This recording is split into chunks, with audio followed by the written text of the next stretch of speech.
Hai, kembali lagi bersama saya Yudiantara. Jadi dalam video kali ini saya akan membahas terkait dengan masalah cruise line hospitality atau cruise line knowledge. Nah, jadi di sini saya akan spesifik membahas terkait dengan rapotnya para pelaut di kapal pesiar atau yang lebih sering kita sebut sebagai appraisal.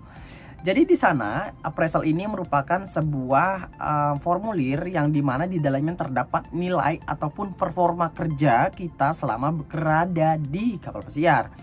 Jadi di sana kita akan mendapatkan informasi apakah selama ini ketika kita bekerja di kapal pesiar kita sudah melakukan sesuai dengan standar, ataukah masih di bawah standar, ataukah justru melebihi standar. Jadi di sana akan terlihat.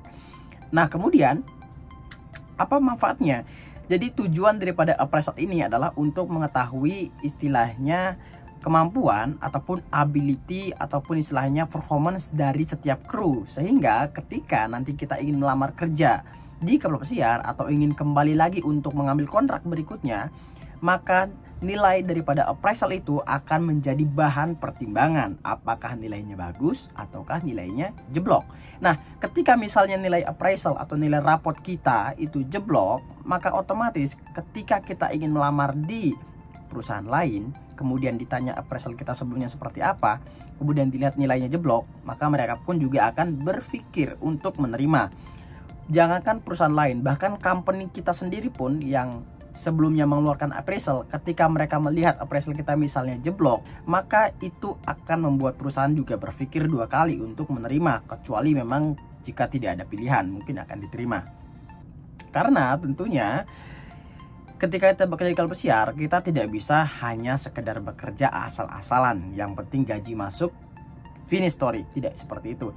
Jadi kita harus mempertahankan performance selama bekerja di kapal pesiar ketika kita memang ingin tetap bekerja di kapal pesiar. Apalagi jika kita mampu mendapatkan nilai appraisal yang grow atau yang meningkat dari waktu ke waktu. Nah, di sini saya ada contoh appraisal yang saya dapatkan dari perusahaan tempat saya bekerja.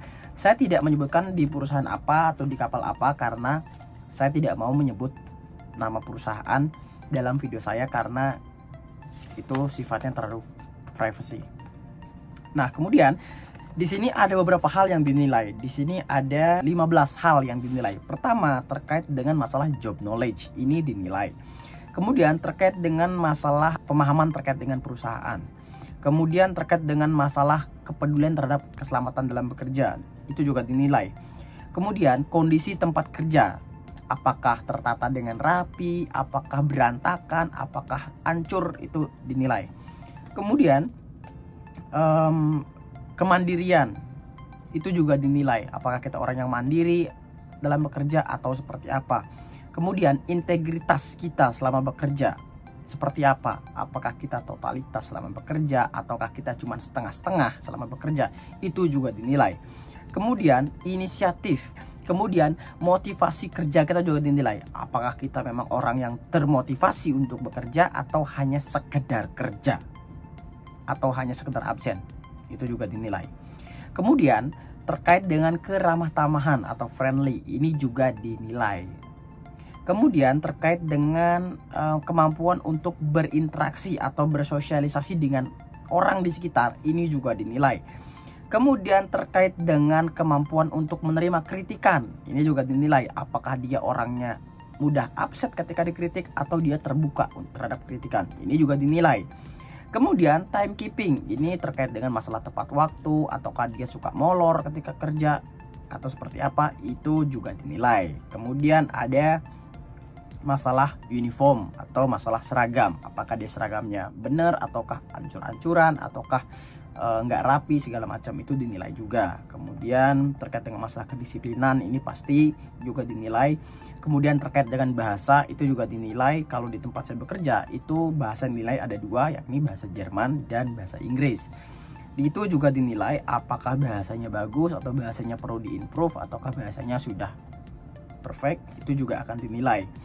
Kemudian selain ada nilai yang berupa angka, itu juga akan ada berupa komentar dari head department atau komentar dari food and beverage manager atau mungkin dari hotel department atau mungkin dari general manager. Jadi akan ada komentar spesifik terkait dengan performa kita. Mungkin dia punya catatan khusus terkait dengan performa kita seperti apa. Sampai akhirnya kemudian akan ada kesimpulan apakah kru itu dia layak untuk kembali lagi atau tidak. Ketika dinyatakan layak, maka itu artinya kita aman. Tapi ketika misalnya nilai kita benar-benar jeblok, sampai akhirnya kemudian di overall assessment kita mendapatkan no return, maka itu akan susah untuk kita bisa kembali bekerja ke kapal pesiar, khususnya di perusahaan yang sama. Sehingga appraisal ini sangat penting bagi para kru yang memang memperhatikan atau memang peduli terhadap masa depan karir mereka, karena itu akan berdampak terhadap karir mereka di masa depan. Jadi itu yang bisa saya sampaikan terkait dengan masalah appraisal. Saya Yudiantara undur diri. Sekian dan terima kasih. Seperti biasa, jika ada komentar atau ada yang perlu ditanyakan, silahkan bisa tanya di kolom komentar. Saya Yudiantara undur diri. Sekian dan terima kasih.